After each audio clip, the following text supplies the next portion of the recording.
આજના આપણા વિડીયો લેક્ચરમાં વાત કરવાની છે સીમાંત પડતર પદ્ધતિનો આઈએમપી દાખલો। આ પરીક્ષામાં પૂછાય એવો દાખલો છે। પરીક્ષામાં હંમેશા નાના દાખલા હોય વધારે પૂછાતા હોય છે આ ચેપ્ટરની અંદર, બરાબર। નાના એટલે એ બહુ ઇન્ટરેસ્ટિંગ હોય છે, અંદર એવો પોઈન્ટ ટ્વિસ્ટ આપેલો હોય છે જેથી કરીને તમે ગૂંચવાઈ જાઓ દાખલામાં। તમને દાખલો આપેલો છે, રાહુલ લિમિટેડે જાન્યુઆરી માસના વેચાણના 20% નુકસાન થાય છે અને ફેબ્રુઆરી માસના વેચાણમાં જાન્યુઆરી કરતાં બમણું થાય છે। શું કીધું છે? તો કે જાન્યુઆરી કોઈ બી એક કંપની છે, જાન્યુઆરી મંથ છે એની અંદર વેચાણમાં 20%નું નુકસાન થાય અને ફેબ્રુઆરી માસમાં જાન્યુઆરી વેચાણ કરતાં બરાબર કેટલું થાય છે? તો કે બમણું થાય છે। જાન્યુઆરીનું વેચાણ હોય બરાબર, એ ફેબ્રુઆરીના વેચાણમાં કેટલું થઈ જાય છે? ડબલ થઈ જાય છે। પછી નફો વેચાણના કેટલા ટકા થાય છે? તો કે 5% થાય છે। જે વેચાણ થાય એનો નફો 5% ફેબ્રુઆરીમાં થાય। પછી માર્ચ માસનું વેચાણ ફેબ્રુઆરી માસ કરતાં કેટલું હોય? બમણું હોય, પણ બમણું નહીં, અહીંયા 4 લાખ રૂપિયા આપણે જો આપેલા હશે, જે પ્રિન્ટ મિસ્ટેક છે, બરાબર। અને નફો બરાબર કેટલો? તો કે 70,000 થાય, બરાબર। માર્ચ માસમાં શું? તો કે ફેબ્રુઆરી કરતાં 4 લાખ રૂપિયા વેચાણ થાય છે, બરાબર। એ કપાઈ ગયેલું છે, બમણું તો રાખવાનું જ હશે આઈ થિંક, બરાબર। આ રકમ આવી ટૂંકમાં છે, જે આપણે મારી પાસે જૂની બુક છે, બરાબર। અને નફો બરાબર 70,000 રૂપિયા થાય છે। તો આનું આપણે સોલ્યુશન જોવાનું છે। આ દાખલો તમને સમજાય જ નહીં, બરાબર, હું આ બોલ્યો એમાં, પણ હું સોલ્યુશન કરીશ એટલે તમને ખ્યાલ આવતો જશે। આ દાખલામાં ખાસ ધ્યાન આપજો। સૌપ્રથમ હું બોલે એમાં, અને સૌપ્રથમ કેલ્ક્યુલેશન કેવી રીતના કરવાનું, તો કે કોઈ બી કંપની છે ને એના 3 મહિના આપેલા છે, જાન્યુઆરી, ફેબ્રુઆરી, માર્ચ, અથવા કોઈ બી મંથ આપે। દાખલાનું હું સોલ્યુશન કરું એ ખાલી એક જોજો, ગમે એ દાખલો આપે, મંથ આડ આપણે કોઈ લેવા દેવા નથી, દાખલા સોલ્યુશન કરવાની મેથડ આરે લેવા દેવા છે। જાન્યુઆરી માસનું વેચાણ આપેલું નથી, ખાસ જોજો, રકમમાં ક્યાંય લખ્યું છે કે જાન્યુઆરી માસનું વેચાણ? બરાબર, નહીં। તો જાન્યુઆરી માસના વેચાણ નથી આપેલું, પણ શું કીધું છે? જાન્યુઆરી માસમાં વેચાણના 20% ખોટ છે, ધેટ મીન્સ કે નુકસાન છે, બરાબર। પહેલાં વેચાણનું કરવાનું, પછી ફેબ્રુઆરી માર્ચનું વેચાણ આપેલું, તો કે આપેલું હશે કેટલું? તો કે જાન્યુઆરી કરતાં કેટલું? તો કે ડબલ, બમણું। પછી માર્ચ માસનું વેચાણ કેટલું? તો કે ફેબ્રુઆરી કરતાં બમણું, પણ કેટલું? તો કે 4 લાખ છે, બરાબર। ખ્યાલ આવ્યો, બરાબર। હવે જોઈએ એવી રીતના વેચાણ અને પછી જોવાનું નફો અથવા નુકસાન। જાન્યુઆરીમાં શું છે? તો કે નુકસાન છે, કેટલા? તો કે વેચાણના 20%। ફેબ્રુઆરી મંથમાં શું છે? તો કે નફો, વેચાણના કેટલા? તો કે 5%। મેં લખ્યું છે બધું રકમમાંથી જ લખ્યું, બરાબર। ફેબ્રુઆરી માસમાં જાન્યુઆરી કરતાં બમણું વેચાણ, નફો બરાબર વેચાણના 5%, માર્ચ માસનું વેચાણ બરાબર ફેબ્રુઆરી કરતાં ડબલ, અને કેટલું? 4 લાખ, અને નફો બરાબર 70,000, બરાબર। આ લખાઈ ગયું, બરાબર। પછી તમારે ફોર્મેટ બનાવી લેવાનું, સાદું ફોર્મેટ, 3 ખાનાવાળું। શું કામે 3 ખાના? જાન્યુઆરી, ફેબ્રુઆરી અને માર્ચ। વેચાણ, ચલિત, ફાળો, સ્થિર અને નફો ખોટ, જે આપેલું છે લખો, બરાબર। સૌ પ્રથમ તો માર્ચ માસનું તમને વેચાણ આપેલું છે, કેટલું? તો કે માર્ચ માસનું વેચાણ છે 4 લાખ, બરાબર, લખી નાખ્યા। પછી માર્ચ માસની અંદર નફો છે, લખી નાખો 70,000, લખાઈ ગયું। જેટલી ખાના પૂર્તિ થાય એટલી કરવાની। પછી ઉપરથી એક સેન્ટેન્સ વાંચતા જઈએ, નફો અથવા ખોટનું, બરાબર। માર્ચ માસમાં નફો છે 70, એટલે 70 આપણે લખી નાખ્યા, બરાબર। અને વેચાણ એનું 4 લાખ આપેલું છે, લખી નાખ્યું। હવે જોજો, માર્ચ માસનું વેચાણ છે એ ફેબ્રુઆરી કરતાં કેટલું છે? બમણું છે। તો ફેબ્રુઆરીનું કેટલું હોય? તો કે એનાથી અડધા, બરાબર। 2 લાખ હોય તો એના ડબલ 4 લાખ થાય, તો 4/2 કરો એટલે ફેબ્રુઆરી માસનું વેચાણ તમને મળી જશે, કેટલું? તો કે 2 લાખ, બરાબર। હવે જાન્યુઆરી માસનું વેચાણ બરાબર આપણી પાસે છે નહીં, તો એને આપણે x કીધા છે। હવે એનું સોલ્યુશન આપણે મેળવીએ, તો કેવી રીતના આપણે મેળવશું? સૌપ્રથમ તો આપણે ફોર્મેટ બનાવી લીધા, પછી આ ખાના પૂર્તિ થાય એટલું કરવાનું થશે, બરાબર। પછી આપણે જોઈ લઈએ ક્વેશ્ચન, જાન્યુઆરી માસના વેચાણના કેટલા? તો કે 20% છે એ નુકસાન આપણને જાય છે। ફેબ્રુઆરી માસમાં વેચાણ જાન્યુઆરી કરતાં ડબલ છે, ફેબ્રુઆરી માસમાં વેચાણ જાન્યુઆરી કરતાં બમણું છે। જવાબ રકમમાં જ સમાયેલો છે। જો ફેબ્રુઆરીનું વેચાણ બરાબર શું?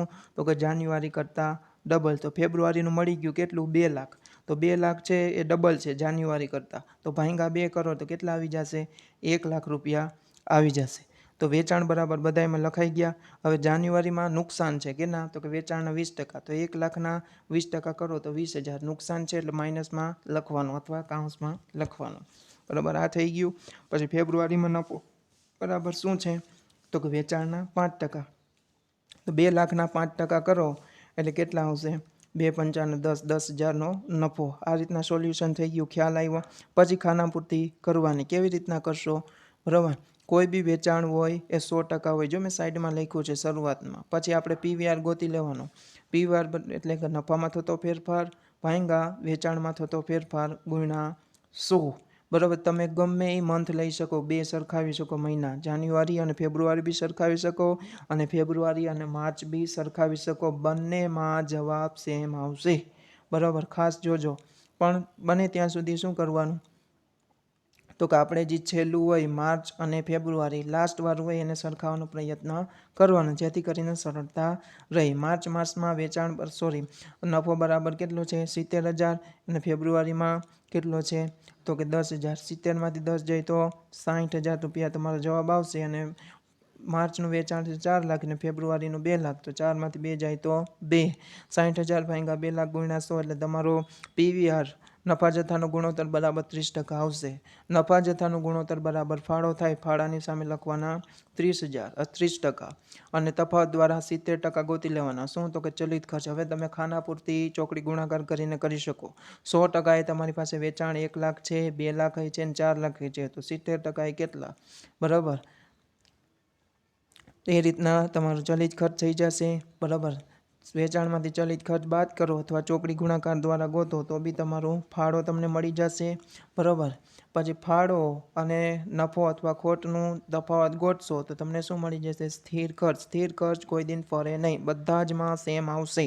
બરાબર, ખાસ જોજો. હું તમને ફેબ્રુઆરી માસનું પહેલાં કરાવું. ફાળો છે ફેબ્રુઆરીમાં 60%, નફો છે કેટલો? તો કે 10. બરાબર, તો 60માંથી 10 નફો હોય ને, નફો મીન્સ કે પ્લસમાં હોય, પ્લસ હોય તો તમારે માઇનસ કરી નાખવાનું. 60માંથી 10 જાય તો 50, પછી 1,20,000માંથી 70,000 જાય તો 50. બરાબર, બેમાં 50 તો આ જાન્યુઆરીમાં 50 આવવા જોઈએ. જાન્યુઆરીમાં પાછું ઊંધું છે. શું છે? તો કે ખોટ છે. ખોટ હોય તો શું? તો કે માઇનસ હોય. માઇનસ હોય તો તમારે પ્લસ કરવાની. 30,000માંથી 20,000 પ્લસ કરો તો તમારો જવાબ 50,000 આવી જશે. બરાબર, હવે સ્થિર ખર્ચા 50,000 કેવી રીતના મળ્યા મેં તમને સમજાવ્યું. પછી સમતૂટ બિંદુ. સમતૂટ બિંદુ બરાબર શું થશે? સ્થિર ખર્ચ ભાંગ્યા પીવીઆર. સ્થિર ખર્ચ બરાબર 50,000, પીવીઆર બરાબર 30% આવ્યો તો 1,66,666 એટલે મીન્સ કે 67 તમારો જવાબ આવશે. પછી માર્ચ માસના વેચાણ. માર્ચ માસનું શું ગોતવાનું છે? સલામતી ગાળો ગોતવાનો છે. આ રકમમાં કપાઈ ગયું છે. બરાબર, આ બધું ગોતવાનું છે. માર્ચ માસનો સલામતી ગાળો. માર્ચ માસનો સલામતી ગાળો એટલે માર્ચ માસનું ખરેખર વેચાણમાંથી સમતૂટ બિંદુ વેચાણ. માર્ચ માસનું ખરેખર વેચાણ છે કેટલું? તો કે 4 લાખ. સમતૂટ બિંદુ વેચાણ કેટલું આવ્યું? 1,66,666 એટલે તમારો જવાબ આવશે 2,33,333 રૂપિયા જવાબ આવશે. પછી 6 લાખના વેચાણે નફો. ફોર્મેટ મૂકી દેવાનું. આ તો તમને આવડવું જ જોઈએ. વેચાણ માઇનસ ચલિત ખર્ચ ફાળો માઇનસ સ્થિર ખર્ચા શું મળે? તો કે નફો. વેચાણ બરાબર કેટલું? 6 લાખ. 100, 70 અને 30 કેવી રીતના આવ્યા? તો કે વેચાણ બરાબર 100%, કોન્ટ્રીબ્યુશન બરાબર શું થાય? નફા જથ્થાનો ગુણોત્તર. ફાળો બરાબર નફા જથ્થાનો ગુણોત્તર 30% મૂકી દેવાના. તફાવત દ્વારા 70% ગોતી લેવાના. ચોકડી ગુણાકાર કરીને 100 એ 60, તો 70 એ કેટલા અને 30 એ કેટલા મૂકી દેવાના. સ્થિર ખર્ચ કોઈ દિન ફરે નહીં. 50ના 50 એમને 1,80,000માંથી 50 જાય તો તમારો જવાબ આવશે 1,30,000. પછી 7મું આપેલું છે ફેબ્રુઆરી કરતાં 4 ગણો નફો મેળવવો હોય તો જરૂરી વેચાણ કેટલું? બરાબર, તો વેચાણ, ચલિત, ફાળો, સ્થિર અને નફો આ લખી નાખવાનું ફોર્મેટ. પછી પ્રશ્નમાં શું કીધું છે? ફેબ્રુઆરી કરતાં 4 ગણો નફો મેળવવો છે તો ફેબ્રુઆરી નફો ગોતો. ફેબ્રુઆરી નફો કેટલો આપેલો છે? 10,000. 10,000 ગુણ્યા 4 એટલે નફો કેટલો થઈ જશે? 40,000. નફાની જગ્યાએ મૂકો 40,000. સ્થિર ખર્ચ કોઈ દિન ફરે નહીં. 50 ત્યાં લખો. રિવર્સથી ગાડી ચલાવો. રિવર્સ જાઓ ઉપરથી નીચે આવો તો માઇનસ, રિવર્સ જાઓ ઊંધા જાઓ તો શું કરવાનું? પ્લસ કરતું જવાનું. 40 + 50 એટલે 90. બરાબર. 100% કોઈ બી વેચાણ હોય 70 કેવી રીતના આવ્યા? તો કે કોન્ટ્રીબ્યુશન બરાબર નફા જથ્થાનો ગુણોત્તર 30. 100માંથી 30 બાદ કરશો 70% તફાવત આવશે, એ ચલિત ખર્ચ. બરાબર. 30% એ 90,000, તો 100% એ કેટલા અને 70% એ કેટલા? આ રીતના તમારે ગોતી લેવાનું થાય. બરાબર. આ રીતના સોલ્યુશન હતું. Thank you.